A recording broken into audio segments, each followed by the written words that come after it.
আমি নিজে আমার পার্টির চেয়ারম্যান হিসাবে আমি আমার পুরনো বিধানসভা, আমার হোম বিধানসভা ৭০ রেজিনগর এবং ৭১ বেলডাঙ্গা দুটো থেকে আমি লড়াই করব এবং জিতবো ইনশাল্লাহ।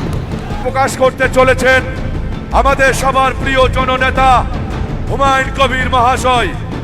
আজকের এই ঐতিহাসিক সন্ধিক্ষণে হুমায়ুন কবিরের সংস্পর্শে জনতা উন্নয়ন পার্টির ম্যানিফেস্টো অর্থাৎ ইস্তাহার প্রকাশ করলেন হুমায়ুন কবির মহাশয়। আরেকজন ডাক্তার হুমায়ুন কবির, তিনি বিশেষ কারণে ব্যাঙ্গালোরে আছেন, সেই ডাক্তার হুমায়ুন কবিরও রানীনগর বিধানসভা থেকে কন্টেস্ট করবে আগামী নির্বাচন। ভগবানগোলা বিধানসভা ৬২ নম্বর বিধানসভা, ওনারও নাম হুমায়ুন কবির, উনি কন্টেস্ট করবে ভগবানগোলা বিধানসভা থেকে।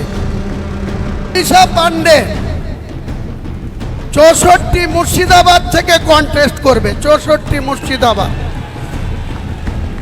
৫৪ মালদা বৈষ্ণবনগর মুস্কেরা বিবি, উনি কন্টেস্ট করবেন ৫৪ বৈষ্ণবনগর থেকে মালদা।